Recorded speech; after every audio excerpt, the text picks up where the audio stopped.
दोस्तों, Jharkhand student protest के बारे में अगर बात करें और अपडेट दें तो अपडेट ये है कि झारखंड की जो सरकार है यानी कि झारखंड मुक्ति मोर्चा की जो सरकार है जिसके सीएम है हेमंत सोरेन, वो सरकार स्टूडेंट प्रोटेस्टर के साथ बात करने के लिए राज़ी हो गई।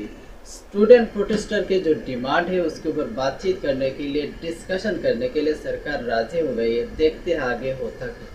सिर्फ इसलिए कि वो यूथ, वो स्टूडेंट, वो जेनजी सरकार के खिलाफ प्रोटेस्ट कर रहे हैं, इसका मतलब ये नहीं है कि वो एंटी नेशनल हो जाते।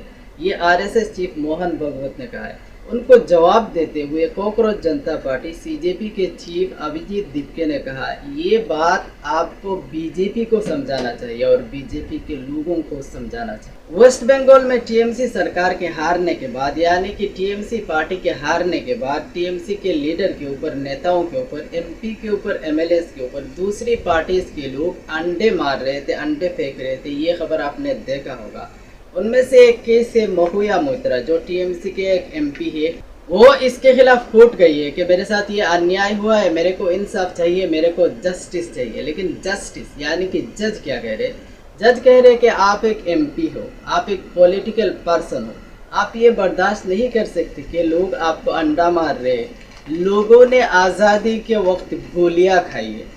भाई जज साहब, आपके पास वो इसलिए आई है कि उसके साथ कोई क्रिमिनल एक्ट किया गया है। सामने वाले ने जो काम किया है वो सही है या नहीं, ये आपका काम है बताना। ये खबर देखो, कावड़ियों की परेशान करने की वजह से इस मुस्लिम ड्राइवर की मौत हो जाती, जो खुलेआम आज़ाद घूम रहे, जो चाहे कर रहे। मुसलमान उस ड्राइवर को टॉर्चर किया, इतना टॉर्चर किया कि उसकी मौत हो जाती है। उनके खिलाफ आप केस दर्ज हुआ। स्टूडेंट प्रोटेस्ट के दौरान कुछ स्टूडेंट ने फ्री उमर खालिद और फ्री शारजिल इमाम के नारे लगाए थे और प्ले कार्ड लगाया था, जिसकी वजह से उनके खिलाफ एफआईआर हो जाती है, केस हो जाती है।